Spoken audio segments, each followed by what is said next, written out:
নমস্কার দর্শক বন্ধুরা, রেস স্পোর্টসের পর্দায় আপনাদের সকলকে স্বাগত। এই মুহূর্তে আমরা রয়েছি যুব ভারতী ক্রীড়াঙ্গনের ট্রেনিং গ্রাউন্ড 2 এর বাইরে এবং আগামীকাল কিন্তু মোহনবাগান মুখোমুখি হবে জামশেদপুর এফসির বিরুদ্ধে এবং সেমিফাইনালের প্রথম লেগের ম্যাচটা কিন্তু তারা অ্যাওয়ে ম্যাচ জামশেদপুরের ঘরের মাঠে কিন্তু তারা খেলবে এবং জামশেদপুরের উদ্দেশ্যে রওনা দেওয়ার আগে আজ কিন্তু কলকাতায় শেষ মুহূর্তের প্রস্তুতি সেরে ফেললো মোহনবাগান দল। আজকে দুপুরেই কিন্তু জামশেদপুরের উদ্দেশ্যে তারা রওনা দেবে এবং তার আগে কিন্তু অনুশীলনে আমরা যেটা দেখতে পেলাম সকল ফুটবলার কিন্তু একটা খোশ মেজাজে হাসি ঠাট্টার মেজাজে রয়েছেন। অনুশীলনে সকল ফুটবলাররা এলেন, প্রথমে বেশ কিছুক্ষণ ফিজিক্যাল ট্রেনিংয়ের অনুশীলন চললো, তারপরে কিন্তু দীর্ঘক্ষণ আমরা দেখতে পেলাম যে সকল ফুটবলাররা কিন্তু ফান গেমের মাতলেন। অর্থাৎ এর থেকে বোঝাই যাচ্ছে যে সেমিফাইনাল ম্যাচের কিন্তু কোনো বাড়তি চাপ ফুটবলারদের মধ্যে নেই। তারা কিন্তু সকলেই এই ম্যাচটাকে জেতার জন্যই ঝাঁপাবে এবং এই ম্যাচের জন্য কোনো বাড়তি চাপ তারা নিচ্ছেন না।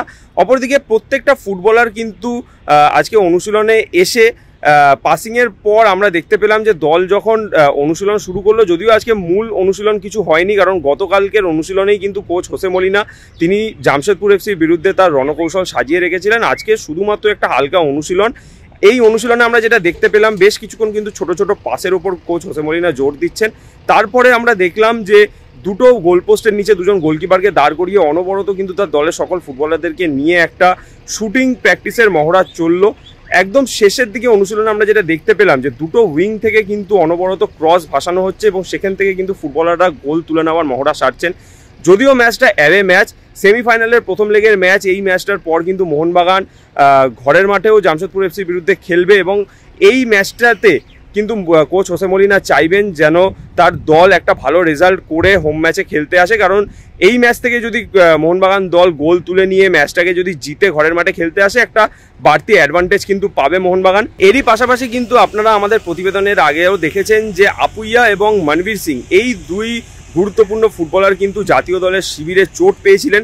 মনবীর সিং তিনি কিন্তু আগে চোট পেয়ে তিনি কিন্তু বাগান অনুশীলনে যোগ দিয়েছিলেন। যোগ দেওয়ার পর বেশ কিছুদিন রিহ্যাব করে তিনি কিন্তু মূল দলের সঙ্গে অনুশীলনও শুরু করেছেন। তবে গত দুদিন কিন্তু আমরা অনুশীলনে যেটা দেখেছি যে মনবীর সিং তিনি কিন্তু দলের সঙ্গে অনুশীলন করছেন না, সাইডলাইনেই মূলত ছিলেন এবং সেই মতে কিন্তু আমরা আজকে অনুশীলনেও দেখলাম যে তিনি কিন্তু অনুশীলনে এলেও তিনি কিন্তু মাঠে নামেননি, তিনি কিন্তু ড্রেসিং রুমের বাইরেই বসে তার সতীর্থদের অনুশীলন দেখছিলেন। এরই পাশাপাশি দলের গুরুত্বপূর্ণ ফুটবলার আপুইয়া তিনি কিন্তু বাংলাদেশ ম্যাচে চোট পেয়েছিলেন এবং তার পরের দিনই কিন্তু তাকে বাগান অনুশীলনে নিয়ে আসা হয়েছিল তার চোটের জায়গা কেমন আছে সেটা দেখার জন্য এবং তারপর তিনি কিন্তু অনুশীলনে যোগ দিলেও রিহ্যাব করছিলেন, রিহ্যাব শুরু করেছিলেন তিনি দলের সঙ্গে।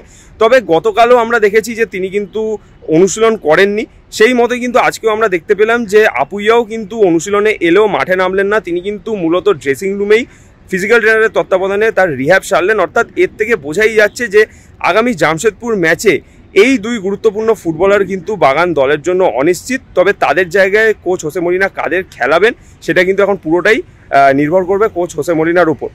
চলুন দেখে নেওয়া যাক আজকে অনুশীলনে ফুটবলারদের কিছু মুহূর্ত।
যুব ভারতী ক্রীড়াঙ্গন থেকে সায়ন দে, রেস স্পোর্টস।